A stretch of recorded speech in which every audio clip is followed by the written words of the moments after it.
lá para o capítulo 5. Desse iniciozinho aí, dessa primeira parte, é um dos mais enigmáticos, ele exige uma explicação.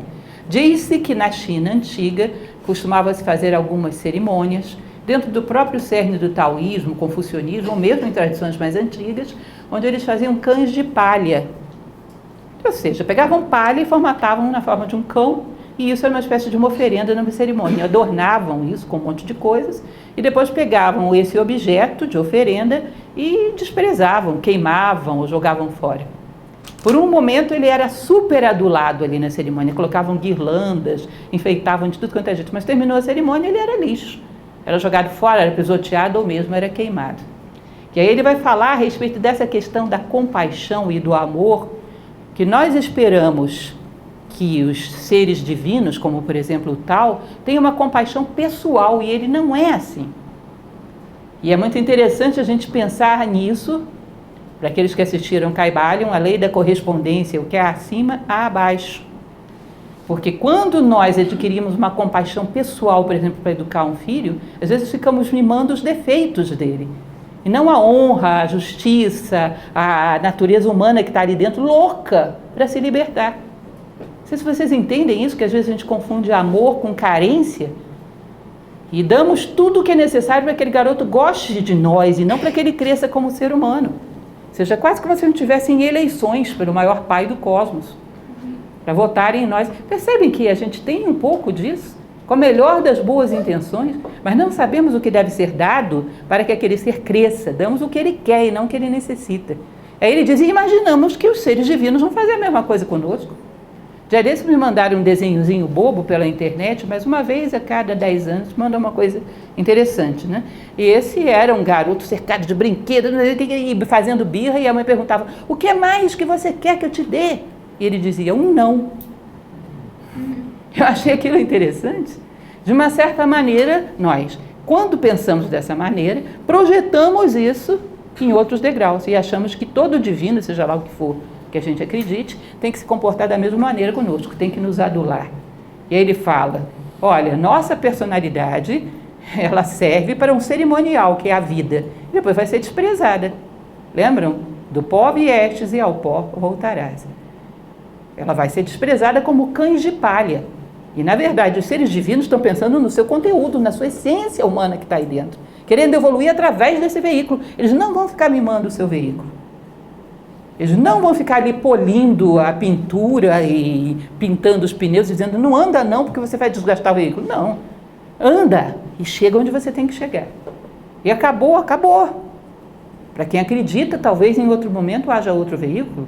Isso não estou aqui para vender essa ideia para vocês, mas o importante é que a gente perceba que um ser divino vai te considerar como um prisioneiro dentro de um cárcere. A teoria da alma prisioneira de Platão. Uma pessoa que queira ajudar um prisioneiro que está dentro do cárcere não vai ficar mimando o carcereiro. Muito pelo contrário, vai dar um jeito de passar uma rasteira nele para libertar o prisioneiro, não é isso? A teoria da alma prisioneira, a alma que dentro de nós está ansiosa por justiça, por valores, por sabedoria, e a personalidade, não, estou com preguiça, não gosto não quero fazer isso, não, eu quero correr atrás das coisas que são doces, que são agradáveis, que são prazerosas, ler o Tao Te Ching, não vou, não quero, você acha? E aí nós temos uma certa tendência a achar, vou pedir ajuda a um ser divino. Você está pedindo ajuda para quê? Para o carcereiro ou para o prisioneiro? E dependendo, é melhor você não pedir. Porque ele não vai, esses seres divinos não trabalham, não patrocinam carcereiros. É mais ou menos a síntese desse capítulo. Vamos ver? Céus e terra não são bondosos. Para eles, os homens são como cães de palha, destinados ao sacrifício. O sacro ofício, o ofício sagrado, dá a sua mensagem no mundo e tchau. Esse corpo vai acabar, como os cães de palha. O sábio não é bondoso. Para ele, os homens são como cães de palha, destinados ao sacrifício. Então, você acha que um mito desses tradicionais, desses contos zen, que eu tanto conto para vocês, um discípulo chega para o mestre e diz, me ajuda a crescer. Se o mestre aceitar, coitado dele, porque em geral são duros. É isso? Em geral são exigentes, vão cortar todas as arestas para que ele brilhe, vão polir, vão lapidar esse diamante. E um lapidador não tem pena das imperfeições do diamante, porque senão nunca seria uma pedra bem lapidada. Ele vai pegar os pontos de clivagem e vai bater para valer. Não é isso? Então ele está dizendo, se você encontra um sábio, ele não vai mimar a sua personalidade. Lembra que eu falava para vocês que as pessoas às vezes têm fantasias, eu gostaria de encontrar, sei lá, o Sócrates, o Mago Merlin, seja lá quem for. Deve ser duas alegrias, a hora que ele chega e a hora que ele vai embora, porque esses seres devem ser terríveis. Nível de exigência enorme de um mestre desse tamanho, de um sábio. O espaço entre o céu e a terra é como uma flauta, vazia, mas ainda assim inexaurível. Soprada, mais e mais sons produz. O espaço entre céu e terra, eles usam flauta, em outras tradições eles usam uma imagem que eu acho que até funciona melhor, que é um fole. Eles te amassam ali no meio. É o cenário do mundo, céu em cima, terra embaixo. E te amassam, para quê? Para você produzir ar limpo, para dar o seu recado. E não, se não amassarem, eu vou dar meu recado? Não, vou ficar parada ali no meio dormindo. Então eles vão amassar. A dor é veículo de consciência. Céu e a terra como se fosse um fole, te espremendo para que saia o ar, para que você dê seu recado, para que você diga o que tem que dizer. Imaginem vocês se eu resolvesse, só brincadeirinha, não me levem a sério, mas se eu resolvesse fazer uma prova com vocês de Tao Te Ching. Todo mundo, vou aplicar exame. Vamos fazer uma prova. Vai acontecer duas coisas. Antes das provas, vocês vão ficar revoltados comigo, talvez nem venham. Mas depois da prova, vão me agradecer. Sabe por quê? Vão estudar esse livro como não estudariam se não fosse a prova. Isso vai ser útil. Ah, mas isso é tirânico, ela dá prova em palestra. Pode ser, mas que você vai ter um lucro danado com isso, vai. Agora, você estudaria se não fosse a prova? Pode ser, mas é bem mais difícil. Você acredita que o seu filho no colégio, ele pode só ter aula e não ter prova, que ele vai estudar do mesmo jeito? E será que nós realmente deixamos de ser crianças ou a vida tem que dar uma espremida?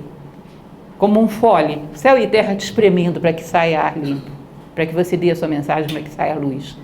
Então um fole ou uma flauta é o homem entre esses dois mundos que vão amassando. A dor é veículo de consciência, como dizia o budismo.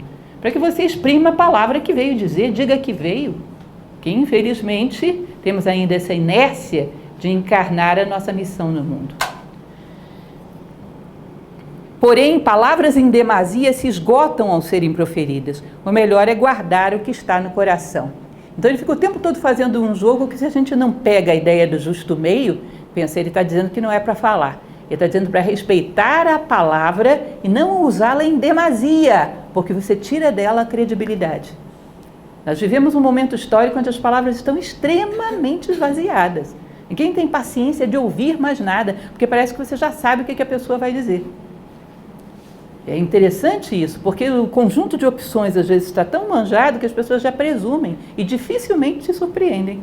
Uma pessoa se dirige a você no meio da rua, uma pessoa estranha, de 10 possibilidades, quantas possibilidades tem dela estar querendo de alguma forma dinheiro? Deve ser umas 8 ou 9, né? Ou vai te mostrar uma receita do medicamento, ou vai dizer que está precisando não sei o quê. Bom, pode ter uma exceção de uma pessoa que quer perguntar as horas, ou uma pessoa que quer perguntar uma informação, vamos colocar aí 8 entre 10. Mas é muito grande a possibilidade de estar querendo dinheiro. Ou se é uma jovem bela que está com segundas intenções. Não é isso? Ou seja, interesses pessoais, egoístas. Então vai ficando mais ou menos manjada a natureza das intenções humanas. E as pessoas perdem o interesse pelas palavras. E ao perder interesse pelas palavras, perdem a possibilidade de uma outra linguagem, que seja vertical, que a leve a um outro plano. Aí você chega com um livro muito bom, já li demais, livro é tudo a mesma coisa. Uma enrolação não muda a minha vida. Tá bom que só um livro não muda, você tem que vivê-lo. Mas pegar umas boas orientações é bom, né? De alguém que já viveu, de alguém que sabe, que tem alguma coisa para transmitir. Então o uso das palavras de forma insensata, principalmente aquelas que vêm do coração, tem que saber exatamente o ponto, exatamente a quantidade, nem uma palavra a mais, nem a menos.